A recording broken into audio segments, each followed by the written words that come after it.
예수님께서 십자가에 달려 돌아가시기 전에 제자들과 함께 유월절 만찬을 나누셨습니다. 이 유월절 만찬은 예술작품의 주제가 될 만큼 많은 의미를 담고 있습니다. 예수님의 구원 역사에 있어서 이 마지막 유월절 만찬, 그래서 굉장히 중요하죠. 이스라엘 백성들에게 있어서 이 유월절은 어떤 의미일까? 이 유월절은 이스라엘 백성들이 애굽에서 구원받은 날, 요즘 우리로 말하면 참된 해방을 맞은 날, 그래서 이 유월절을 지키면서 늘 하나님께 감사하는 그런 마음을 갖게 되고, 어떻게 우리가 유월절의 은혜를 받게 됐는가? 그래서 자녀들에게 이 유월절에 대한 이야기를 반복해서 교육시키고 교육을 시켰던 그런 절기가 바로 이 유월절입니다. 하나님께서 이스라엘 백성들에게 자신이 행한 일을 후손들에게 반복해서 가르쳐서 이를 기억하게 하라. 신명기에 보면 이야기를 하고 있어요. 그리고 가르치는 것뿐만 아니라 이것을 기념하게 하라. 그렇게 또 말씀하고 있어요. 그리고 때때로는 기념물을 세워라. 그래서 먼 훗날 후손들이 그것을 바라보고 이게 뭡니까? 라고 물었을 때 그 기념물을 통해서 하나님께서 이스라엘 백성들을 어떻게 도우셨는지 설명해라. 그래서 하나님을 의지하고 하나님이 누구인지를 알게 하라. 그런 거죠. 그런 면에서 이 유월절은 이스라엘 백성들이 자신의 자녀들에게 하나님의 구원, 하나님의 은혜를 설명하는 데 있어서 가장 중요한 이야기거리가 될 수 있다. 그래서 유월절은 굉장히 중요하죠. 예수님께서 이 유월절을 지키기 위해서 제자들과 함께 따로 방을 마련해서 그곳에서 제자들에게 또 하시는 예식들. 그래서 우리는 이 유월절, 이 마지막 예수 그리스도의 만찬을 성찬의 효시로 보고 우리는 이것을 기억하기 위해서 또 성찬 예식을 정하고 성찬 예식을 통해서 또 예수님께서 우리에게 하신 은혜가 무엇인가 또 다시 깨닫는 거죠. 이 유월절 식사, 지정된 음식들을 먹고, 그죠? 누룩이 들어가지 않은 것, 그죠? 그래서 구약의 제사들 보면 진설병을 이렇게 쌓아놓잖아요. 그 진설병, 그것을 기념물이다 그렇게 부른 이유도 그 떡이 하나님의 구원의 역사와 언약을 기억하게 하는 것이기 때문에 그 성전에 진설병을 쌓을 때 그 진설병을 또 하나의 기념물이다 이렇게 부르게 됐던 거죠. 신명기 26장 5절에 보면 너는 또 내 하나님 여호와 앞에 아뢰기를 내 조상은 방랑하는 아람 사람으로서 애굽에 내려가 거기에서 소수로 거류하였더니 거기서 크고 강하고 번성한 민족이 되었는데. 그래서 신명기 26장 5절에 보면 이스라엘 백성들이 어떻게 애굽에 내려갔는가, 그곳에서 어떻게 강성한 민족이 되었는가, 그리고 어떻게 구원을 받았는가, 이 내용이 쭉 기록되어 있는데 이 이야기를 유월절 만찬을 통해서 가족들에게, 후손들에게 계속해서 이야기를 하고 있는 거예요. 이 이야기를 왜 할까? 그것은 이스라엘의 정체성이기 때문에 하나님의 은혜로 우리가 구원받았고 하나님의 은혜로 우리가 민족을 이룰 수 있었다 그런 거죠. 현재는 과거의 단순한 반복일 수 없다 그런 얘기예요. 과거의 반복이 오늘을 이룬다 이렇게 이제 말하지만 단순히 그렇게 반복일 수만은 없다. 왜냐하면 오늘은 또 다른 내일을 만들기 때문에 그렇다. 이스라엘 백성들이 이렇게 유월절에 대한 이야기를 자녀들에게 나눠줌을 통해서 하나님의 놀라운 구원 계획을 경험하게 되고 또 이것이 훗날 또다시 하나님의 은혜를 경험하는 좋은 계기가 될 수 있다. 그렇게 얘기하는 거죠. 그런 면에서 예수님께서 제자들과 하는 이 마지막 만찬, 이 유월절 만찬은 출애굽을 기억하는 데서 멈추지 않고 더 나아가서 이제는 뭐예요? 새 언약을 다시 이루시는 하나의 통로가 되고 그렇게 만들어 가시는 예수님의 모습을 우리가 보게 되는 거죠. 출애굽 당시 죽임당한 어린 양이 이스라엘 백성들의 생명을 보장했듯이 이제는 십자가에 못 박히신 예수 그리스도의 그 보혈이 우리 모든 죄인들의 생명을 살려주시는 역할을 하게 된다. 그런 거예요. 유월절, 이 출애굽 당시에는 어린 양의 피를 바른 그 문 앞에서 죽음이 넘어갔지만 이제는 예수 그리스도께서 흘리신 그 보혈의 피, 그 보혈의 피를 통해서 우리의 모든 죄가, 우리가 받아야 될 모든 저주가 다 넘어가게 됐다. 그런 거죠. 그래서 예수님은 제자들에게 빵을 떼어 나누시면서 이것을 행하여 나를 기념하라 이렇게 말씀하죠. 유월절은 과거 이스라엘 백성들이 애굽에서 구원받은 것을 기념하는 거예요. 그런데 예수님이 그런 애굽에서 구원받은 나를 기념하는 이 유월절에 빵을 나눠주고 잔을 나눠주면서 나를 기억하라 이렇게 말씀합니다. 무엇을 기억해야 될까요? 이제 예수님께서 십자가에 못 박혀 돌아가심을 통해서 예수 그리스도의 보혈이 너의 모든 죄를 다 용서해 주신다. 이것을 기억하라는 거예요. 그러니까 지금까지는 이 유월절이 과거의 애굽으로부터 해방을 기억하는 날이었다고 한다면 예수 그리스도의 제자들과의 최후의 만찬 이후에는 더 나아가서 뭐요? 예수 그리스도의 십자가 사건까지 우리가 함께 기억하게 됐다는 거예요. 그래서 오늘 우리는 성찬 예식을 할 때 과거 이스라엘 백성들이 경험했던 출애굽의 그 은혜만 기억하는 것이 아니라 바로 예수 그리스도의 십자가를 통한 은혜, 십자가의 희생, 생명을 주시는 예수 그리스도의 보혈의 능력을 기억하고 또 기념하고 또 생생하게 느끼게 하는 것, 이것이 바로 오늘 우리가 하는 성찬 예식이다. 그런 거죠. 그러니까 예수 그리스도의 보혈의 능력은 우리의 기억 속에 갇혀 있는 것이 아니라 그저 기억하는 것이 아니라 우리를 변화시켜 주시고 우리뿐만 아니라 우리를 통해서 또 다른 사람들을 변화시키는 생명을 살리는 그 생명 역사들이 반복해서 일어나게 된다는 거예요. 성만찬은 나를 기념하라, 나를 기억하라 하는 기억하는 의식이기도 하지만 단지 기억하는 것으로 끝나는 것이 아니라 우리의 삶 속에서 그 보혈이 우리를 어떻게 새롭게 하며 우리를 어떻게 하나님의 은혜로 이끄는지를 늘 묵상하고 늘 우리의 삶의 중심으로 삼아야 된다는 것.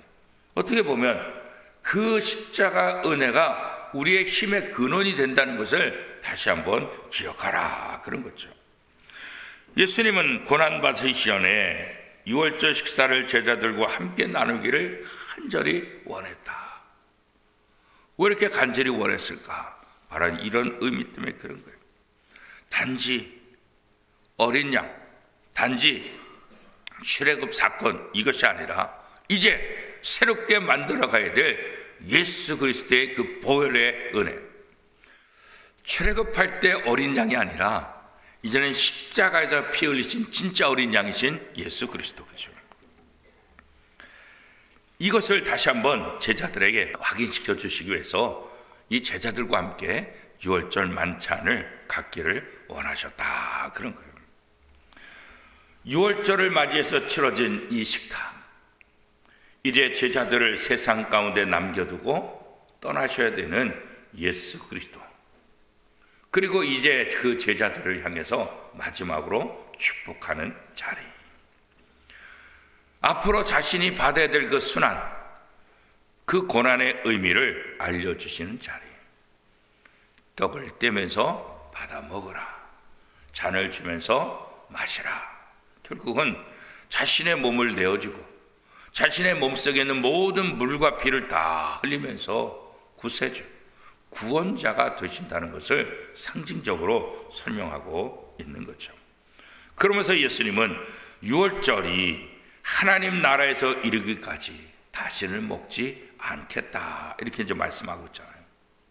이 말씀은 떠나시기 전에 하나님의 나라에서 열릴 유월절 잔치에서 다시 만나게 될 소망을 제자들에게 다시 한번 보여주고 있는 거죠. 이제 이 땅에서 유월절 만찬은 마지막, 하나님 나라에서 우리가 다시 만나게 될 것이다. 예수님은 온 인류를 위해 흘리실 피, 이것을 상징하는 포도주를 제자들에게 나누시잖아요. 그러면서 또 말씀하시기를 어떻게 말씀하세요? 하나님의 나라가 임할 때까지 포도주를 마시지 않을 것이다, 그렇게 말합니다. 이것도 하나님 나라가 온전히 성취될 것을 반복해서 말씀하고 있는 거예요.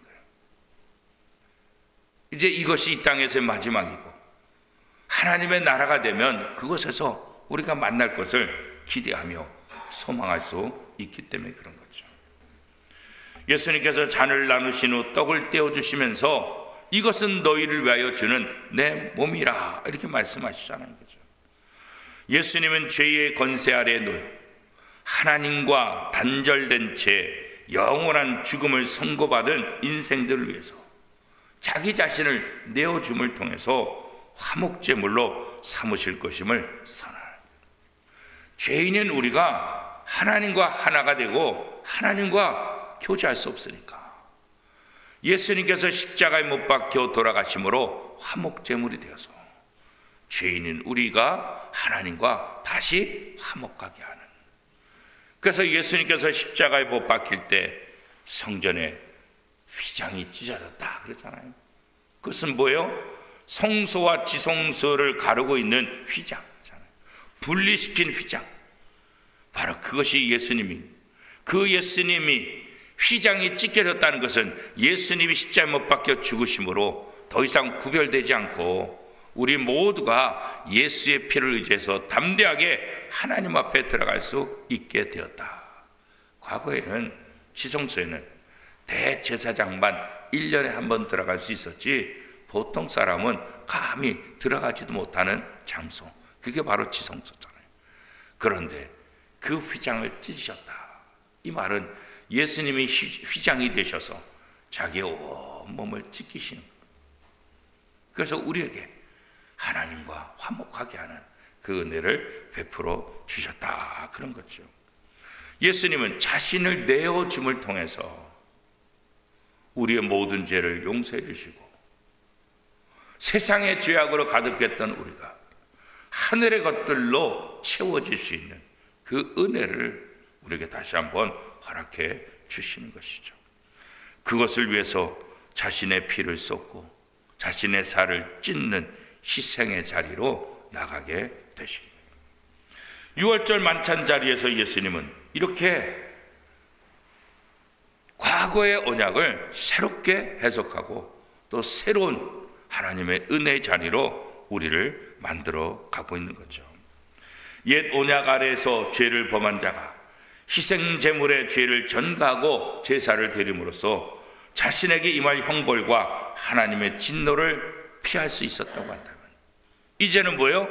예수 그리스도의 십자가 보혈을 통해서 우리가 담대하게 하나님 앞에 나갈 수 있게 되었고 하나님의 은혜를 입게 되었다.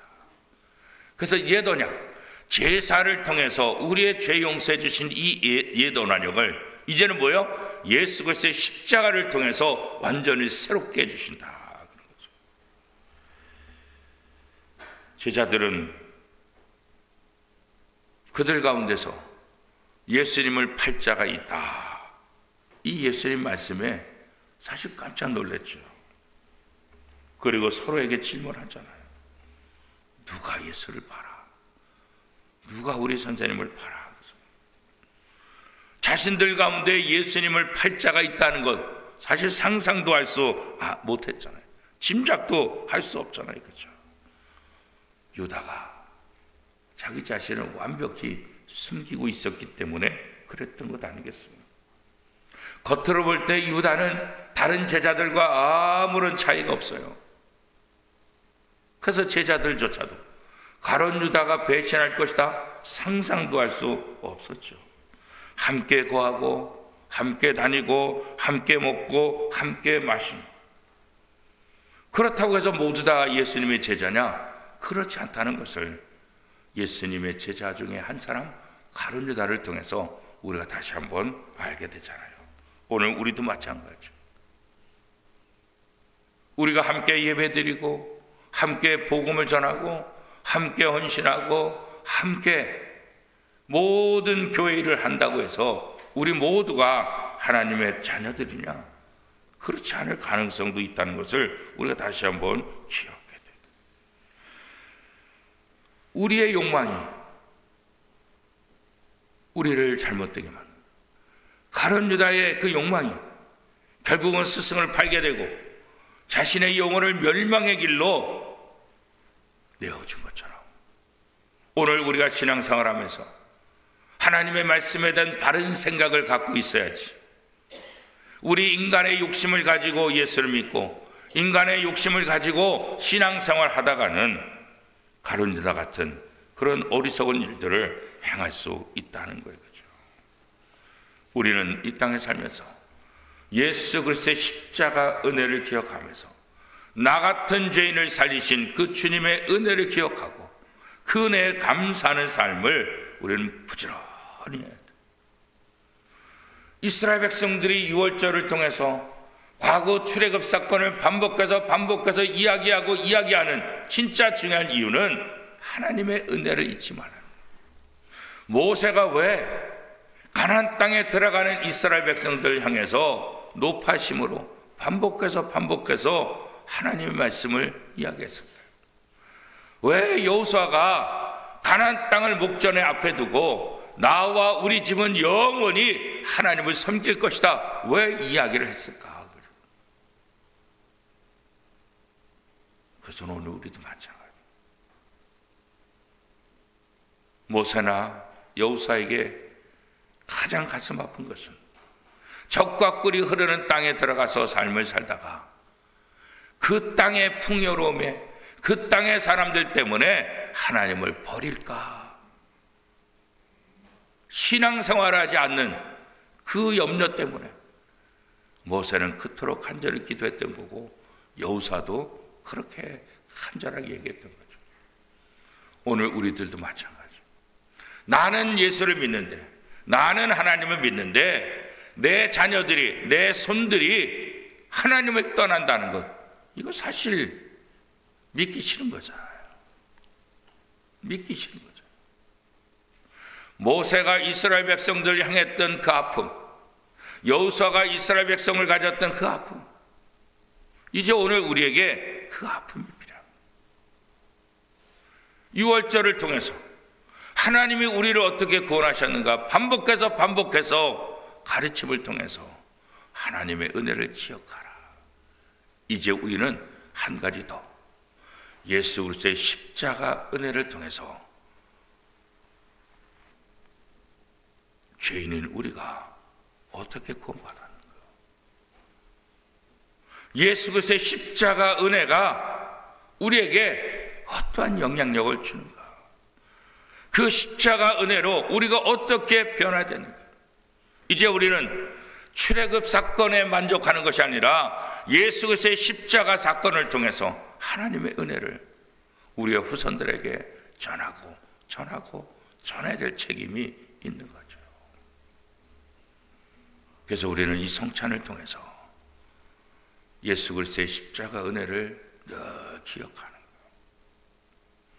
이 십자가를 통해서 자신을 내어주면, 자신을 비움을 통해서 우리의 부족한 것들을 채워주시는 그 예수 그리스도의 사랑, 그 하나님의 은혜, 그렇잖아요. 하나님은 우리를 살리기 위해 너무나도 놀라운 사랑을 베푸셨잖아요. 독생자 예수님을 내어주신 것, 이게 얼마나 큰 사랑이에요.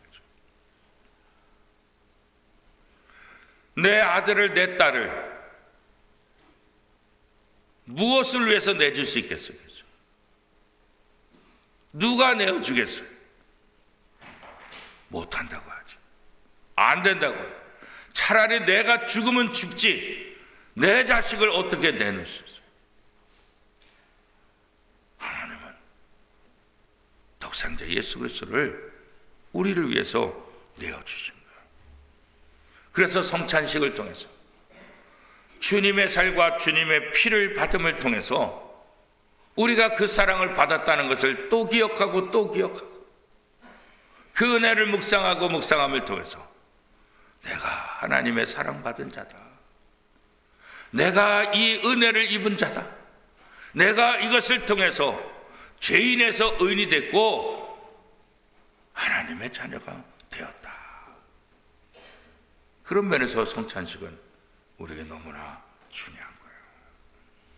자신의 몸을 우리를 위한 속죄 제물로 내어주심으로 우리의 죄 문제를 해결해 주시고 세상 욕망으로 가득했던 우리들이 하늘에 대한 소망을 갖게 하고 하늘의 것들로 가득 채워주시는 그 은혜 있잖아요. 하나님은 오늘도 우리가 세상 것들이 아니라 하나님의 것들로 채워지기를 원하고 있어요. 주님의 십자가가 우리를 살린 것처럼 이제 우리도 우리를 통해서 또 다른 생명들을 살리는, 또 다른 생명들에게 하나님의 은혜를 채우는 그 일을 하기를 원하시는 거죠. 이 고난주간, 특별히 이 네 번째 날 예수 그리스도의 거룩한 성찬, 그것을 통해서 다시 한번 기억하면서 하나님의 사랑에 감사하며 그 사랑을 실천하는 저와 여러분의 삶이 될 수 있기를 축복합니다. 우리 교재에 있는 기도문 함께 기도하도록 하겠습니다.